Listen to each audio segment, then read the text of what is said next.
नमस्कार दोस्तों। एक नए सेशन में हम लोग जुड़ चुके हैं और ये सेशन जो है वो कंप्यूटर साइंस का हमारा है। ठीक है, तो इस सेक्शन को देखने से पहले आपसे रिक्वेस्ट है कि प्लेलिस्ट में हमारा पुराना वीडियोस भी है, पहले वो देख लीजिए 1 से लेकर 3 तक, तब ये चौथा स्टार्ट करिए। तो इससे क्या होगा, आपका रिवीजन हो जाएगा और लेक्चर्स समझ में आएंगे। आपसे अनुरोध है कि आप हमारे चैनल को सब्सक्राइब करिए, हर ज़रूरतमंद के बीच शेयर करिए। साथ ही साथ इस नंबर पे हमारा व्हाट्सएप है, डिस्क्रिप्शन बॉक्स में आपको टेलीग्राम पर व्हाट्सएप ग्रुप का लिंक मिल जाएगा। आप टेलीग्राम और व्हाट्सएप ग्रुप से जुड़कर इसका पीडीएफ प्राप्त कर सकते हैं। जैसी शक्ति हो आप हमारे चैनल को डोनेट कर सकते हैं ताकि हम अपने इंफ्रास्ट्रक्चर टेस्ट सीरीज़ के लिए और बेहतर कर सकें। पिछले क्लासेस में हम लोग लॉजिक गेट्स के बारे में पढ़ रहे थे। ठीक है, तो लॉजिक गेट्स, डेटा रिप्रेजेंटेशन, ये हम लोग पढ़ चुके हैं। अब कुछ चीज़ें हैं जो हमको जाननी है, तो स्टार्ट करने से पहले 2 मिनट रिवीजन कर लेते हैं। लॉजिक गेट्स होता क्या है? तो a gate is a basic electronic circuit. Gate क्या होता है? एक बेसिक इलेक्ट्रॉनिक सर्किट होता है। ठीक है, विच ऑपरेट्स ऑन वन और मोर सिग्नल्स, जो एक या एक से अधिक सिग्नल पे काम करता है। किस लिए?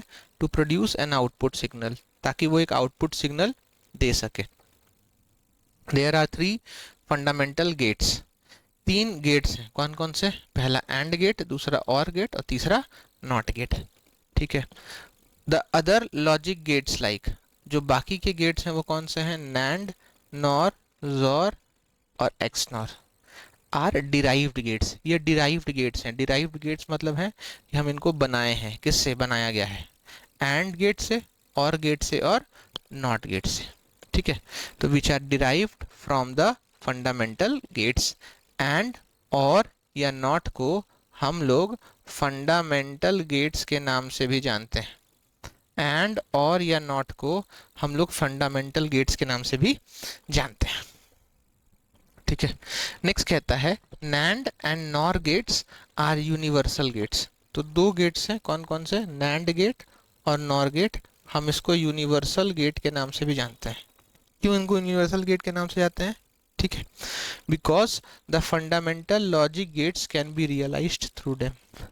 क्योंकि नैंड और नॉर का इस्तेमाल करके हम लोग जो फंडामेंटल गेट्स हैं उनको यहाँ से निकाल सकते हैं। यानी एंड और नॉट, ये तीनों निकल सकता है। किससे? नैंड और नॉर से।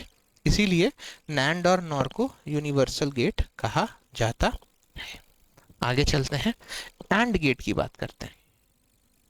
एंड गेट जो होता है, एंड गेट कैन हैव 2 और मोर इनपुट सिग्नल्स। यानी एंड गेट में 2 या 2 से अधिक इनपुट्स हो सकते हैं।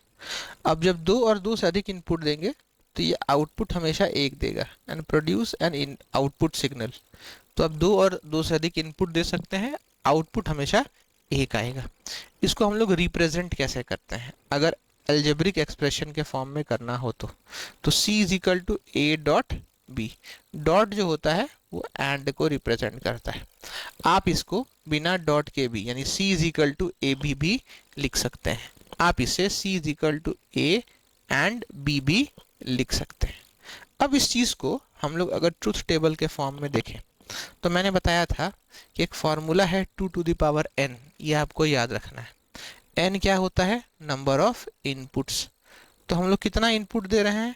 2 इनपुट दे रहे हैं। तो 2 स्क्वायर 4, यानी 2 0 होगा, 2 1 होगा। तो 2 0 2 1, 1 0 1 1, 1 0 1 1। ये आपको याद रखना है। अब एंड का मतलब क्या होता है? एंड का मतलब होता है कि अगर दोनों वैल्यू ट्रू है, ट्रू का मतलब होता है 1, फॉल्स का मतलब होता है 0। तो दोनों वैल्यू ट्रू है तो आउटपुट ट्रू होगा। तो यहाँ पे क्या है? दोनों वैल्यू फॉल्स तो आउटपुट फॉल्स। एक फॉल्स एक ट्रू तो क्या होगा? फॉल्स। एक ट्रू एक फॉल्स, आउटपुट क्या होगा? फॉल्स। यहाँ देखिए दोनों ट्रू है तो आउटपुट क्या आ गया? ट्रू। तो एंड का यही कंडीशन है कि दोनों अगर ट्रू होगा तो आउटपुट हमारा क्या आएगा? ट्रू। और एक भी फॉल्स रहा तो आउटपुट क्या होगा? फॉल्स। इस चीज को हम लोग एक लॉजिक गेट के थ्रू भी रिप्रेजेंट करते थे। अब ये जो गेट है ये एंड गेट को रिप्रेजेंट करता है। तो अब देखिए दो इनपुट दिया गया, पहला ए, दूसरा क्या हो गया बी, दोनों मिलकर क्या बनाता है C is equal to A B. I hope आप लोग समझ रहे होंगे। नेक्स्ट हम बात करें और गेट की। और गेट को कैसे डिनोट करते हैं, तो देखिए ये और गेट का ये साइन है, ठीक है। इसमें क्या होता है कि हम लोग दो इनपुट दिए मान लीजिए, तो दोनों इनपुट को जब हम लोग ऐड करते हैं या जब हम दोनों इनपुट को देते हैं तो हम इसको एडिशन साइन से डिनोट करते हैं। और की खासियत क्या होती है, तो आप जानते हैं ट्रू का मतलब क्या हो गया 1, फॉल्स का मतलब 0। तो ट्रू में कहता है कि अगर कोई भी एक वैल्यू ट्रू है तो आउटपुट क्या होगा ट्रू होगा। जैसा यहाँ पे देखिए 0 0 दोनों फॉल्स है तो आउटपुट क्या निकला फॉल्स, एक ट्रू तो आउटपुट क्या निकला ट्रू, एक ट्रू आउटपुट क्या निकला ट्रू, दोनों ट्रू आउटपुट क्या निकला ट्रू। तो आपको याद रखना है एंड में दोनों सही होगा तो ट्रू निकलेगा, और में कोई भी एक सही होगा तो वैल्यू ट्रू निकलेगा। अब आपको याद रखना है कि और साइन को हम लोग किससे डिनोट करते हैं प्लस से। अगर आप प्लस नहीं लिखना चाहें तो ओ आर और भी लिख सकते हैं। आगे चले, नेक्स्ट हमारे पास है नॉट गेट। नॉट गेट को हम लोग इन्वर्टर के तौर पे भी कहते हैं, ठीक है। तो not gate called a logical inverter has only one input. तो हम लोग नॉट गेट में कितना इनपुट देते हैं, एक ही इनपुट देते हैं, और इसी को हम लोग लॉजिकल इन्वर्टर के नाम से भी कहते हैं। जानते हैं क्यों कहते हैं, क्योंकि ये स्टेट को चेंज कर देता है। सपोज करिए आप इनपुट 0 दिए और नॉट गेट में गया तो आउटपुट 1 निकलेगा। अगर आप इनपुट 1 दिए तो नॉट गेट से पास होगा तो 0 निकलेगा, ठीक है। इसी को हम लोग कहते हैं कि ये जो आउटपुट आया है ये कॉम्प्लीमेंट है।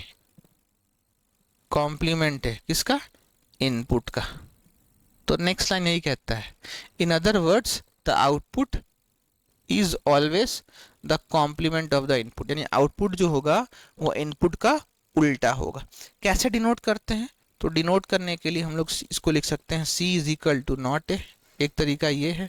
दूसरा is equal to C is equal to A bar, यहाँ बार छूट गया, ठीक है। तो C is equal to A bar, तो यहाँ पे आप देख सकते हैं बनाया गया है, ये नॉट गेट को दर्शाता है। यहाँ से इनपुट दिए तो सी इज इक्वल टू क्या निकला ए बार। इनपुट 1 दोगे तो आउटपुट क्या आएगा 0, यहाँ 0 देंगे तो क्या आएगा 1। यानी जो आप इनपुट देंगे उसका उल्टा आउटपुट आता है। कहाँ पर आता है, नॉट गेट में। आई होप आप लोग समझ रहे हैं। अब नॉट गेट का इस्तेमाल करके ही हम लोग क्या बनाते हैं, नॉर गेट। नॉट गेट का इस्तेमाल करके हम लोग क्या बनाते हैं, नॉर गेट। नॉर गेट किस चीज़ का बना होता है, तो नॉर गेट जो होता है वो नॉट प्लस और का होता है। नॉट गेट जो होता है वो किसका बना होता है, नॉर प्लस और का बना होता है। अब नॉट गेट में क्या होता है, ठीक है, तो यहाँ पे लिखा है NOR gate circuit is an OR gate followed by an inverter. यानी और गेट को हम लोग इन्वर्टर के साथ जोड़ दें तो क्या बनता है, नॉर गेट कहता है। ये कहता है if output is true if both inputs are false. अगर मान लीजिए दो इनपुट दे रहे हैं, दोनों फॉल्स है तो आउटपुट क्या होगा 1 आएगा, ट्रू आएगा, ठीक है। इस चीज़ को हम लोग समझते भी हैं, घबराना नहीं है। तो मैंने क्या कहा, और गेट का उल्टा है। तो यहाँ तक देखेंगे तो ये क्या हो गया, और गेट हो गया। दो इनपुट दिए, आउटपुट क्या आया ए प्लस बी। अब इसमें आप एक तो नॉट ऐड कर दीजिए, तो यहाँ पे ऐड हो गया नॉट गेट। तो आउटपुट क्या आया, C is equal to A B bar. तो ये क्या बन गया, नॉट गेट।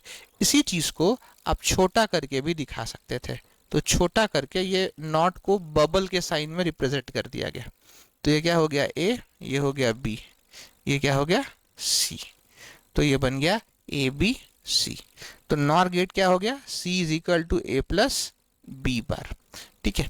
तो आप यहाँ पे देखिएगा क्या कहा गया कि दोनों फॉल्स होगा तो ही आउटपुट क्या होगा ट्रू। फॉल्स हो गया, फॉल्स हो गया, आउटपुट क्या आ गया ट्रू। एक फॉल्स एक ट्रू नहीं चलेगा, फॉल्स एक ट्रू एक फॉल्स, फॉल्स दोनों ट्रू क्या हो गया फॉल्स। तो कंडीशन इसमें यही है कि दोनों फॉल्स होगा तो आउटपुट क्या आएगा ट्रू, नहीं तो हर जगह पे फॉल्स होगा। आई होप आप लोग समझ पा रहे हैं। मैं एक फिर से दोहरा दूं, नॉट गेट को, माफ़ी चाहते हैं, नॉर गेट को अगर हमें एल्जेब्रिक फॉर्म में डिनोट करना है तो हम लोग ऐसे डिनोट करते हैं, C is equal to A plus B bar. कैसे आता है तो आप यहाँ पे लॉजिक गेट से देख चुके हैं। आगे नेक्स्ट हमारे पास है bubbled AND gate. Bubbled AND gate क्या होता है? तो बबल्ड एंड गेट का मतलब होता है कि आप एंड को नॉट इनपुट दे रहे हैं। आप नहीं समझ पा रहे होंगे तो इस पिक्चर से समझने की कोशिश करिए। ये क्या है? एंड गेट है। तो हम लोग पढ़े कि एंड में कितना इनपुट आ सकता है? 2। तो ये पहला एक और दूसरा क्या हो गया? ये 2, ए और बी। तो देखिएगा ए में क्या लगा दिया? Not sign. बी में क्या लगा दिया? Not sign. तो ए और बी दोनों में क्या लग गया? नॉट। तो इनपुट ही हम दे रहे हैं नेगेटिव, तो आउटपुट क्या होगा? नेगेटिव ही आएगा। C is equal to A bar into B bar. इसी डायग्राम को छोटा बना सकते थे, तो छोटा बनाने के लिए हम लोग इस नॉट को किससे रिप्रेजेंट कर दे रहे हैं? बबल से, बबल से। तो ये हमारा आउटपुट जो देगा वो क्या देगा? C is equal to A bar dot B bar. ठीक है, इसके लिए ट्रूथ टेबल भी है यहाँ पर। ट्रूथ टेबल क्या कहता है कि दोनों वैल्यू फॉल्स होगा तो ही आउटपुट क्या होगा? ट्रू होगा। कोई भी एक ट्रू हो गया तो आउटपुट क्या हो जाएगा? फॉल्स हो जाएगा। इसी को हम लोग बबल एंड गेट के नाम से जानते हैं। नेक्स्ट हमारे पास है नैंड गेट। नैंड गेट कैसे काम करता है? तो नैंड गेट जो होता है and gate plus not gate का कॉम्बिनेशन है। And gate plus not gate का जो कॉम्बिनेशन है वो क्या कहलाता है? Not gate. क्या कहता है? It acts in the manner of logical operation and followed by inversion. यानी एंड का जो इन्वर्जन होगा, ठीक है, यानी एंड नॉट जो बनेगा वही क्या है? नैंड है। तो आइए हम लोग समझते हैं। ये हमारा क्या हो गया? And gate.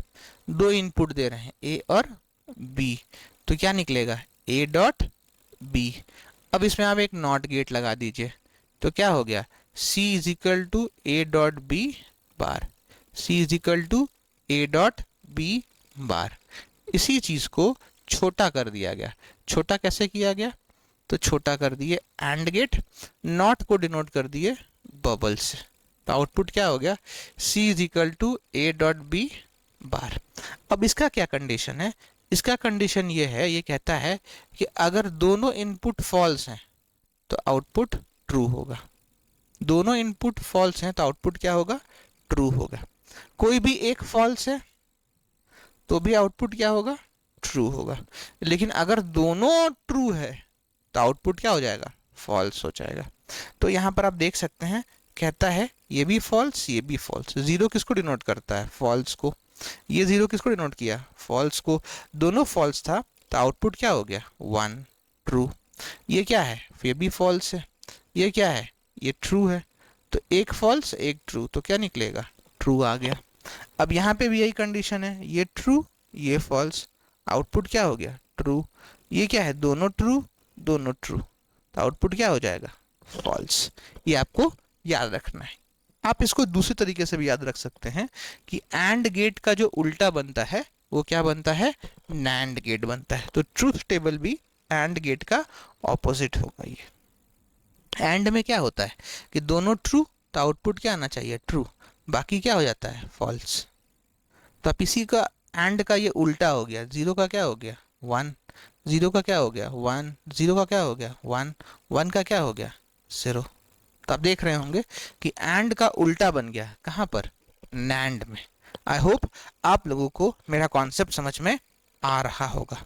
फिर भी कोई असुविधा है तो आप हमें फ़ोन कर सकते हैं, इंस्टाग्राम पे लिख सकते हैं, या कमेंट करके बताइए कि और क्या बेहतर सुधार किया जा सके ताकि बच्चों को मेरा कॉन्सेप्ट समझ में आए। नेक्स्ट हमारे पास है बबल्ड और गेट।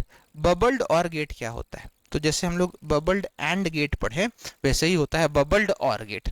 अब और गेट में यहाँ पे देखिएगा हम लोग क्या दे रहे हैं? 2 नॉट इनपुट्स दे रहे हैं। तो ये पहला नॉट इनपुट, ये दूसरा नॉट इनपुट, ठीक है। तो अब देखिएगा क्या आउटपुट निकलेगा? C is equal to A not plus B not. यही तो है इनपुट। तो अब इसी को हम लोग छोटा कर दें, तो छोटा कर दिए तो ये जो बड़ा नॉट गेट था इसके जगह पे क्या लग गया, बबल लग गया, बबल लग गया। ठीक है, तो नॉट गेट को छोटा कर दिया, बबल लगा दिया, क्या निकला, C is equal to A plus B, तो A not plus B not. ठीक है, तो यही कहता है the output of this circuit can be written as C is equal to A plus B not, not छूट गया था। ठीक है, दूसरा कहता है कि if we compare the truth tables of the bubbled or with NAND gate they are identical. ये कहता है कि एंड गेट का, माफी चाहते हैं, नैंड गेट का और बबल्ड और गेट का, दोनों का जो ट्रूथ टेबल होता है बराबर होता है, सेम होता है, और सेम है भी। आप इसको कंपेयर कर सकते हैं पुराने वाले स्लाइड्स में। ठीक है, तो जो ट्रूथ टेबल नैंड का बनेगा वही किसका बनेगा, और का भी बनेगा, बबल्ड और का। ठीक है, they are identical so the circuits are interchangeable. Circuits interchangeable का मतलब क्या हो गया कि जहां पर आप नैंड गेट यूज कर रहे हैं वहां पे आप बबल और लगा सकते हैं, और जहां बबल और यूज कर रहे हैं वहां पे नैंड लगा सकते हैं। इसी चीज से हम प्रूव कर सकते हैं कि C A डॉट B, ठीक है, A dot B is equal to, यानी ये नैंड का था, NAND is equal to A bar plus B bar, यानी NAND gate is equal to, NAND gate is equal to bubble और। ये वाला जो कंडीशन था ये किसका था, नैंड गेट का था, और ये कंडीशन किसका है, बबल और का है। तो नैंड किसके अकॉर्डिंग हो गया, या नैंड किसके बराबर हो गया, बबल और के। यही जो है establishes the De Morgan's second theorem, यही जो है वो डी मॉर्गन्स का सेकेंड थ्योरम बनाता है। तो ये सेकेंड थ्योरम है, तो डी मॉर्गन्स का फर्स्ट थ्योरम क्या है, कमेंट बॉक्स में बताइए, फिर हम भी इस पे चर्चा करेंगे। ठीक है, आई होप आप लोग समझ पा रहे हैं। नेक्स्ट कहता है जॉर गेट। जॉर गेट को हम लोग दूसरी भाषा में एक्सक्लूसिव और के नाम से भी जानते हैं। जॉर गेट को हम लोग दूसरी भाषा में एक्सक्लूसिव और के नाम से भी जानते हैं। इसी को हम लोग आइदर और भी बोलते हैं, इसी को हम लोग आइदर और भी बोलते हैं। अब इसमें क्या होगा आप देखिएगा। ठीक है, यहाँ पर ये जो है हमारे पास वो कौन सा गेट है, और गेट है। ये कौन सा गेट है, और गेट है। और गेट से हम दो इनपुट दिए, दोनों क्या हो गया, एंड, ये भी एंड और ये भी एंड। उसके बाद देखिएगा यहाँ पर पहले वाले एंड में एक नॉट गेट का इनपुट दिया गया है, और दूसरे वाले में देखिएगा तो यहाँ भी नॉट गेट का इनपुट दिया गया है। यस और नो। अब यहाँ से देखिएगा कि जो सेकेंड एंड है इसका नॉट सिग्नल निकलकर पहले वाले में जाता है, और इसमें देखोगे पहले वाले में से निकलता है और दूसरे वाले में जाता है, यानी दोनों का सिग्नल क्या हो गया, आपस में इंटरचेंज हो गया। आई रिपीट, जॉर में क्या हुआ कि दोनों और का सिग्नल आपस में इंटरचेंज हो गया। अब इसी को हम लोग कहते हैं एक्सक्लूसिव और गेट। इसमें क्या होता है, इसको रिप्रेजेंट कैसे करते हैं, इसको सिंबल क्या होता है, तो यहाँ पे एक्सक्लूसिव और का ये सिंबल है, और ऑपरेटर को एक एनसर्कल्ड प्लस में लगाते हैं। ठीक है, एनसर्कल्ड प्लस, ये एनसर्कल्ड प्लस है, इसी को हम लोग कहते हैं XOR operator. The logical symbol for XOR gate is, XOR gate को अगर रिप्रेजेंट करना होगा तो आप कैसे रिप्रेजेंट करेंगे, तो ये वाला साइन जो है वो जॉर गेट का सिंबल है, ये आपको याद रखना है। ठीक है, यानी फिर से हम बता दें क्या होता है, पहले का सिग्नल दूसरे में, दूसरे का सिग्नल पहले में, यहाँ पे दोनों का सिग्नल क्या हो गया, आपस में इंटरचेंज हो गया, किसमें, जॉर गेट में। आगे चलते हैं। अब एक आता है XNOR gate. XNOR क्या होता है, तो एक्स नॉर को हम लोग एक्सक्लूसिव नॉर के नाम से भी जानते हैं। एक्स का मतलब क्या हो गया, एक्सक्लूसिव नॉर। ये कॉम्बिनेशन है किसका, XOR gate followed by not, यानी जॉर गेट का जो उल्टा है, जॉर गेट को अगर हम लोग नॉट गेट के साथ मिला दें तो क्या बनेगा, एक्स नॉर गेट बनेगा। जॉर गेट को नॉर गेट के, माफी चाहते हैं, जॉर गेट को नॉट के साथ मिला दें तो क्या बनेगा, एक्स नॉर मिलेगा। तो देखिए यहाँ पर एक डायग्राम बना है, ये वाला हिस्सा जो है वो किसका हो गया, जॉर गेट का हो गया, इसमें हम लोग नॉट मिला दिए, तो ये जो आउटपुट आया एक्स नॉर हो गया। ठीक है, the output of x nor ये हो गया। अब एक्स नॉर को हम लोग सर्कल के अंदर डॉट से भी डिनोट करते हैं। ठीक है, तो एक्स नॉर को हम लोग सर्कल के अंदर डॉट से भी डिनोट करते हैं। तो अगर इसी डायग्राम को छोटा कर दें तो ये हमारा जो नॉट साइन था ये किससे रिप्रेजेंट हो गया, और से। ये जॉर बना ही है, और इस एनसर्कल्ड प्लस को हम लोग डॉट के साथ भी रिप्रेजेंट कर सकते हैं। तो ये दोनों रिप्रेजेंटेशन एक्स नॉर के लिए सही है। ठीक है, अब हम लोग यहीं से डी मॉर्गन्स थ्योरम प्रूव करके, डी मॉर्गन्स थ्योरम का यूज करके ये भी प्रूव कर सकते हैं कि जॉर जो है इक्वल टू होता है A B plus A bar B bar. कैसे होता है, तो यहाँ पर ये डी मॉर्गन्स थ्योरम के थ्रू बताया गया है। डी मॉर्गन्स थ्योरम हम लोग इससे पहले वाले स्लाइड में पढ़े हैं। अब इसके ट्रूथ टेबल की अगर हम बात करें तो एक्स नॉर कहता है कि अगर दो इनपुट है दोनों ट्रू है तो हमारा आउटपुट क्या निकलेगा, ट्रू। या दोनों फॉल्स है तो उस केस में भी आउटपुट क्या निकलेगा, ट्रू।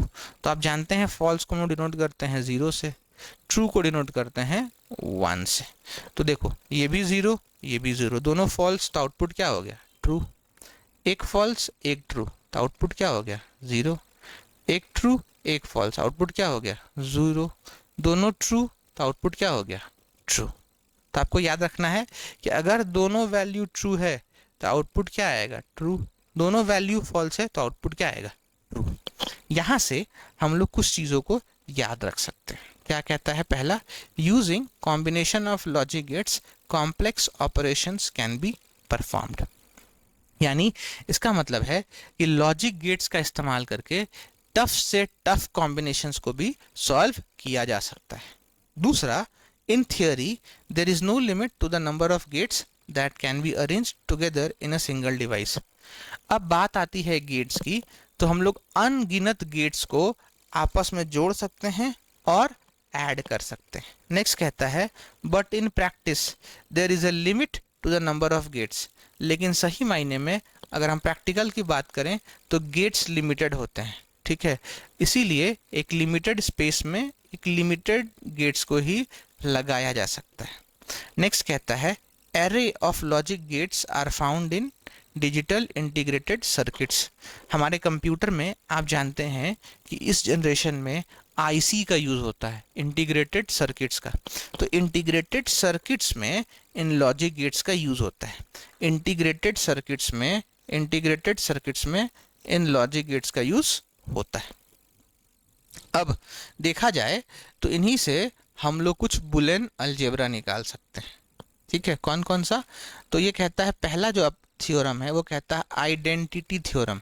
ये कहता है a plus 0 is equal to a dot 1 is equal to a। कैसे, तो आप इन सबको प्रूव कर सकते हैं लॉजिक गेट से, नहीं तो हम लोग इसकी चर्चा करेंगे भी कि कैसे किया जा सकता है। दूसरा है कॉम्प्लीमेंट, कहता है a plus a not is equal to 1, a dot a not is equal to 0। Commutative law कहता है a plus b is equal to b plus है, a into B is equal to B into A. Associative law कहता है a plus bracket में b plus C is equal to a plus B bracket में plus C. Associative का next law कहता है a dot b dot C is equal to a dot b into C. Distributive की बात करें तो कहता है a into B plus C is equal to a into B plus a into C. Distributive का एक नेक्स्ट लॉ है a plus B into C is equal to a plus B into a plus C. Null element क्या है, तो a plus 1 is equal to 1, a into 0 is equal to 0, a into 0 is equal to 0। ठीक है, involution का मतलब क्या हो गया, तो a नेगेटिव को फिर से नेगेटिव निकाल दीजिएगा तो a आ जाएगा। सही बात है, मान लीजिए ये नॉट गेट है, 0 दिए 1, तो इसका जो आउटपुट आएगा उल्टा कर दीजिए, आप ओरिजिनल स्टेट पे पहुंच जाएंगे। यही ये कहता है। आइडेम्पटेंस क्या कहता है, a plus A is equal to A dot A is equal to A. Absorption क्या कहता है, a plus A into B is equal to A into A plus B is equal to A. Third distributive law क्या कहता है, a plus A bar into B is equal to A plus B. De Morgan's अभी हम लोग पढ़े हैं, A plus B bar is equal to A bar into B bar, A into B bar is equal to A bar plus B bar. ये कुछ theorems हैं किसके, Boolean algebra के। तो आप सोच रहे होंगे कि हम पढ़ क्यों रहे हैं। पढ़ इसलिए रहे हैं ताकि आपको ये समझ में आ जाए। इसका इस्तेमाल करना है आपको। किस लिए इस्तेमाल करना है, तो इसी का इस्तेमाल करके आप जो है आगे क्वेश्चंस को सॉल्व करेंगे। आपके एग्जाम में ये नहीं कहता कि इससे आप लोग डिजिटल सर्किट बना के दिखाइए, ना ना ना ना ना। आपको ये प्रूफ कर एक दिया रहा होगा और बताया जाएगा कि इस प्रूफ से क्या कंक्लूजन निकलता है, या इनका इस्तेमाल करके हम लोग क्वेश्चंस को भी सॉल्व कर सकते हैं। कैसे कर सकते हैं, हम लोग एमसीक्यू वाले क्लासेस में इसको देखेंगे। कुछ और भी लॉजिक गेट्स हैं, आप उन लॉजिक गेट्स और उनके ट्रूथ टेबल को यहाँ से समझ सकते हैं। कुछ और भी लॉजिक गेट्स हैं, तो आप यहाँ से लॉजिक गेट्स, उनके सिंबल्स और ट्रूथ टेबल, और का ये सिंबल, ये truth table, not, NAND, nor, जोर, एक्सनॉर। तो जो जो हम लोगों ने पढ़ा है उन सब का सिंबल और ट्रूथ टेबल आप यहाँ से देखकर एक समरी बना सकते हैं, एक सारांश बना सकते हैं। ठीक है, डिटेल में तो हम पढ़ा दिए, समरी या सारांश आप यहाँ से बना सकते हैं। आई होप आप लोग समझ पा रहे हैं हम क्या पढ़ा रहे हैं। आप अपना कमेंट ज़रूर करके बताइए। कमेंट करने में असुविधा हो तो आप हमको फ़ोन कर सकते हैं, इंस्टाग्राम पे मैसेज भेज सकते हैं। हम ज़रूर जानना चाहेंगे कि और क्या बेहतर किया जा सके ताकि आपको समझ में आए। इन सब के अलावा हम आपसे रिक्वेस्ट करते हैं कि सब्सक्राइब ज़रूर करिए। सब्सक्राइब करने से हमें मोटिवेशन मिलता है, हमें समझ में आता है कि हाँ हमारी बात बच्चों तक पहुंच रही है और बेहतर करना है इन बच्चों के लिए। साथ ही साथ अगर आप में सामर्थ्य है तो आप हमारे संस्था को डोनेट कर सकते हैं, दान दे सकते हैं। 1 रुपये, उससे ज़्यादा, जितना मन करे वो आपके ऊपर है। इसमें कोई दबाव नहीं है। हम यहाँ पैसा इकट्ठा करने के लिए नहीं बैठे हैं। हम आपको फिर से बता दें, हम यहाँ इसलिए बैठे हैं ताकि हम हर घर तक अपनी आवाज़ पहुँचा सके, हर कोई पढ़े और जो कंप्यूटर का डर है वो मन से ख़त्म हो जाए। हाँ, ये सच है कि हम यहाँ डोनेशन मांगते हैं। क्यों मांगते हैं? क्योंकि हमारे और भी मकसद है, हमें और भी चीज़ों को आगे बढ़ाना है। तो ये संभव नहीं है कि हम अकेले इस चीज़ को आगे बढ़ाएं, तो हमें कई लोगों का साथ चाहिए। तो आप इस मुहिम में हमसे जुड़ सकते हैं। आगे चलते हैं। नेक्स्ट हमारे पास है इसी में एक टॉपिक, उसको कहते हैं कंप्यूटर ऑर्गेनाइजेशन। कंप्यूटर ऑर्गेनाइजेशन क्या होता है? तो कहता है computer organization deals with the hardware components that are transparent to the programmer. Computer organization जो है वो हार्डवेयर कंपोनेंट से संबंधित है। कौन से हार्डवेयर कंपोनेंट्स को? ऐसे हार्डवेयर कंपोनेंट्स जिनको कि एक प्रोग्रामर देख सकता है, प्रोग्राम करने वाला देख सकता है। नेक्स्ट कहता है it is concerned with how the various components of computer hardware operate. Computer organization में क्या होता है, क्या चर्चा होती है? तो बहुत सारे हार्डवेयर्स हैं, ये सारे हार्डवेयर्स आपस में कैसे मिले हुए हैं, कैसे बात करते हैं, कैसे चर्चा करते हैं, इनके बारे में यहाँ बताया गया है। नेक्स्ट कहता है it also deals with how they are interconnected to implement an architectural specification। ये बताता है कि आपस में ये जो जुड़े हुए हार्डवेयर्स हैं कैसे एक आर्किटेक्चर को बनाते हैं। आपस में जुड़े हुए जो हार्डवेयर हैं ये कैसे एक आर्किटेक्चर का निर्माण करते हैं। आर्किटेक्चर क्या होता है? तो आप लोग कंफ्यूज हो जाते हैं, आर्किटेक्चर कंप्यूटर ऑर्गेनाइजेशन है। नहीं, ये कंप्यूटर ऑर्गेनाइजेशन नहीं है, दो अलग अलग चीज़ें हैं। आर्किटेक्चर जो है it deals with the engineering considering या considerations involved in designing a computer. एक कंप्यूटर को डिज़ाइन करते वक्त कैसे कैसे चीज़ों का ध्यान रखना होता है या किस किस चीज़ों का ध्यान रखना होता है, उसी को हम रखते हैं किसमें? कंप्यूटर आर्किटेक्चर में। आज जो ज़माना है वो माइक्रो प्रोसेसर्स का है, तो कुछ कॉन्सेप्ट हम लोग माइक्रो प्रोसेसर्स के बारे में जानते हैं। The CPU is the major component of a computer which performs all task. यानी CPU जो है किसी भी कंप्यूटर का एक इम्पॉर्टेंट पार्ट होता है। This is realized by micro processor which is an integrated circuit. जो CPU है वो सारा काम कर पाता है, तो किसकी वजह से कर पाता है? माइक्रो प्रोसेसर की वजह से। ये माइक्रो प्रोसेसर्स कहाँ पाए जाते हैं? तो माइक्रो प्रोसेसर जो है वो कंप्यूटर के IC के साथ पाया जाता है। पहला माइक्रो प्रोसेसर कब बना था? तो पहला माइक्रो प्रोसेसर बना था 1970 में। नेक्स्ट कहता है the first general purpose micro processor 4004 was developed by Intel Inc. तो पहला माइक्रो प्रोसेसर कौन हो गया? तो इंटेल का 404, ये पहला माइक्रो प्रोसेसर है। अब प्रश्न आता है कि माइक्रो प्रोसेसर क्या होता है? तो माइक्रो प्रोसेसर जो है एक प्रोग्रामेबल मल्टीपर्पस सिलिकॉन चिप है। माइक्रो प्रोसेसर क्या होता है? एक प्रोग्रामेबल मल्टीपर्पस सिलिकॉन चिप, यानी एक सिलिकॉन चिप है जिसको हम लोग क्या करते हैं? प्रोग्राम करते हैं। ये कैसे चलता है? तो it is driven by clock pulse. ये क्लॉक पल्स के माध्यम से चलता है। क्लॉक पल्स क्या होता है? चर्चा हम लोग करेंगे। नेक्स्ट कहता है it accepts input as binary data. Micro processor जो है इनपुट लेता है बाइनरी डेटा के फॉर्म में, यानी 0 एंड 1 के फॉर्म में। एंड आफ्टर प्रोसेसिंग करने के बाद it provides the output data as per the instruction stored in the memory. तो इनपुट लेगा बाइनरी से, प्रोसेस करेगा और प्रोसेस करके क्या जनरेट करता है? आउटपुट देता है। जो आउटपुट आता है वो किसके अकॉर्डिंग होता है? तो जो हमारे कंप्यूटर का मेमोरी है उस मेमोरी के अकॉर्डिंग होता है। अब मेमोरी में वो कैसा दिखाना चाहता है, कैसे डिस्प्ले करना चाहता है, प्रिंट आउट देना चाहता है, मॉनिटर पे दिखाना चाहता है, उसके अकॉर्डिंग डेटा को डिस्प्ले कराया जाता है। आई होप आप लोग समझ पा रहे होंगे। देखिए यहाँ पर एक छोटा सा डायग्राम बताया गया है कि कंप्यूटर प्रोसेसर कैसे काम करता है। इनपुट देते हैं, माइक्रो प्रोसेसर के पास जाता है, आउटपुट होता है। ये माइक्रो प्रोसेसर क्या करता है? मेमोरी से कांटेक्ट बना कर रखता है। ठीक है। माइक्रो प्रोसेसर जो होता है it is made up of 3 main units. 3 main units का बना होता है। कौन कौन सा? Arithmetic and logic unit. इसका इस्तेमाल किस लिए करते हैं? तो इसको यूज करते हैं to perform arithmetic and logical instruction based on computer instructions। यानी कंप्यूटर के दिशा निर्देश के दौरान काम करने के लिए हम लोग ALU का यूज करते हैं। नेक्स्ट आता है कंट्रोल यूनिट। कंट्रोल यूनिट का यूज क्यों करते हैं? इसका इस्तेमाल करते हैं ओवरऑल ऑपरेशंस के कंप्यूटर को कंट्रोल करता है। यानी कंप्यूटर के ओवरऑल ऑपरेशंस को कंट्रोल करने वाला कौन है? Control unit.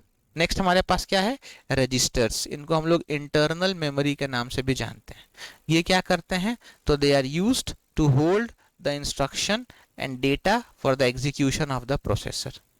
तो एक प्रोसेसर का डेटा को ये अपने पास टेम्पोररीली स्टोर करके रखते हैं, इसी को हम लोग रजिस्टर कहते हैं। रजिस्टर कितने टाइप का होता है? 5 टाइप का होता है। कौन कौन सा? ये आप हमें कमेंट करके बताएंगे। ठीक है। अब पूछा जाएगा कि भैया एक माइक्रो प्रोसेसर का क्या क्या कैरेक्टर होता है? तो micro processor performance depends on the following characters. Micro processor का जो परफॉर्मेंस होता है वो 3 चीज़ों पे होता है। पहला क्लॉक स्पीड, दूसरा इंस्ट्रक्शन सेट और तीसरा वर्ड साइज। आइए इनके बारे में हम लोग जानते हैं। क्लॉक स्पीड क्या होता है? तो क्लॉक स्पीड में मतलब होता है कि every micro processor has an internal clock. Her micro processor के अंदर एक छोटी सी घड़ी होती है जिसका काम क्या होता है? चेक करना कि माइक्रो प्रोसेसर का स्पीड क्या है और कैसे काम करता है। तो ये कहता है that regulates the speed at which it executes instruction. यानी माइक्रो प्रोसेसर जो है किस स्पीड पे डेटा का एग्जीक्यूशन कर रहा है, इसका हिसाब कौन रखता है? माइक्रो प्रोसेसर के अंदर लगी हुई घड़ी। The speed at which the micro processor executes the instruction is called clock speed. जिस स्पीड से माइक्रो प्रोसेसर डेटा को एग्जीक्यूट करता है उसी को हम लोग बोलते हैं क्लॉक स्पीड। क्लॉक स्पीड को मेजर करने के लिए 2 यूनिट है। पहला है मेगाहर्ट्ज, दूसरा है गीगाहर्ट्ज। ये आपको याद रखना है। अगर बात करें इंस्ट्रक्शन सेट्स की, तो इंस्ट्रक्शन सेट क्या होता है? तो इंस्ट्रक्शन सेट वो कमांड होता है जो दिया जाता है कंप्यूटर को ताकि वो किसी टास्क को पूरा कर सके। तो a command which is given to a computer to perform an operation on data is called instruction। एक कमांड जो हम लोग कंप्यूटर को देते हैं एक ऑपरेशन को परफॉर्म करने के लिए, उसी को हम लोग कहते हैं instruction. The basic set of machine level instructions that a micro processor is design to execute is called an instruction set. Instruction set क्या होता है? तो इंस्ट्रक्शन सेट जो होता है एक बेसिक सेट होता है। किसका? मशीन लेवल इंस्ट्रक्शंस का। इनका इस्तेमाल क्यों करते हैं? तो एक माइक्रो प्रोसेसर इसका इस्तेमाल करता है। माइक्रो प्रोसेसर किसका इस्तेमाल करता है? मशीन लेवल इंस्ट्रक्शंस का। क्यों यूज़ करता है? इसलिए यूज़ करता है ताकि वो सारे प्रॉब्लम्स को एग्जीक्यूट करके आउटपुट दे सके, ताकि सारे प्रॉब्लम्स को एग्जीक्यूट करके आउटपुट दे सके। नेक्स्ट कहता है the instruction set carries out the following types of operations. ये जो इंस्ट्रक्शन सेट होता है वो क्या क्या कर सकता है? तो डेटा ट्रांसफ़र, कोई अरिथमेटिक ऑपरेशन करना है, जोड़ घटाओ, ये सब।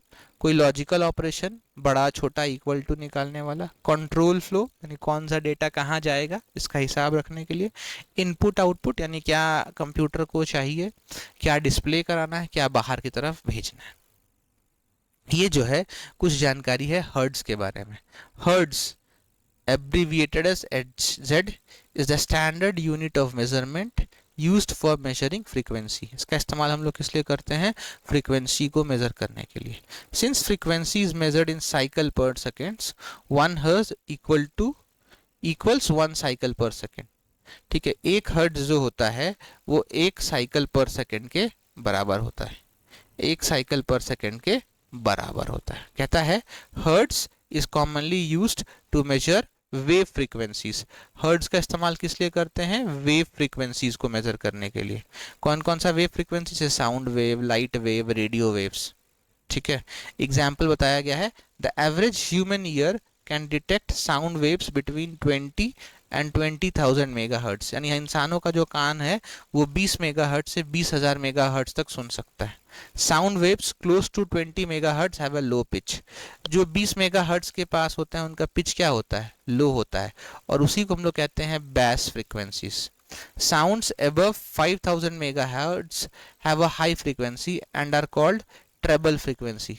जिसका फ्रीक्वेंसी 5000 मेगाहर्ट्ज से अधिक हो उसको हम लोग बोलते हैं ट्रेबल फ्रीक्वेंसीज। नेक्स्ट कहता है while hertz can be used to measure wave frequency, it is also used to measure the speed of computer processors। Hertz का इस्तेमाल हम लोग करते हैं वेव फ्रीक्वेंसी के लिए भी और कंप्यूटर प्रोसेसर्स के लिए भी। For example each CPU is rated at a specific clock speed. Her CPU का जो होता है एक क्लॉक स्पीड होता है, ये सही बात है, आप उसके प्रॉपर्टीज में चेक करके देख सकते हैं। आपके कंप्यूटर का क्लॉक स्पीड क्या है? कमेंट करके ज़रूर बताइएगा। This number indicates how many instruction cycles the processor can perform in every second। तो क्लॉक स्पीड क्या बताता है कि एक सेकेंड में एक कंप्यूटर का प्रोसेसर कितने टास्क को कर सकता है। जो मॉडर्न कंप्यूटर्स हैं can perform millions and billions of instructions per second. Clock speeds are typically measured in megahertz और गीगाहर्ट्ज। मैंने बताया क्लॉक स्पीड को मेगाहर्ट्ज और गीगाहर्ट्ज में मेजर करते हैं, और जो नए कंप्यूटर्स हैं वो सेकेंड्स में बिलियन मिलियन इंस्ट्रक्शंस को एग्जीक्यूट कर सकते हैं। नेक्स्ट आता है हमारे पास वर्ड साइज। वर्ड साइज क्या होता है? तो number of bits that can be processed by a processor in a single instruction is called word size।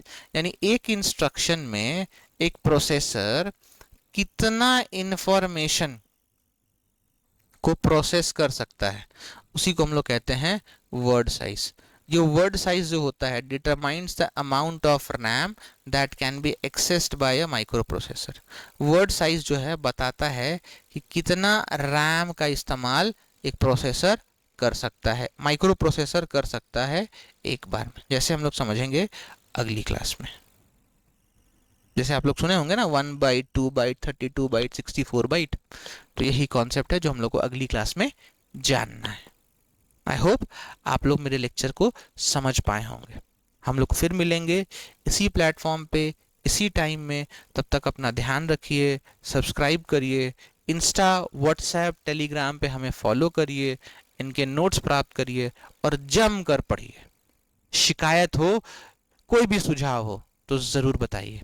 फिर मिलेंगे, तब तक के लिए जय हिंद, जय भारत, वंदे मातरम।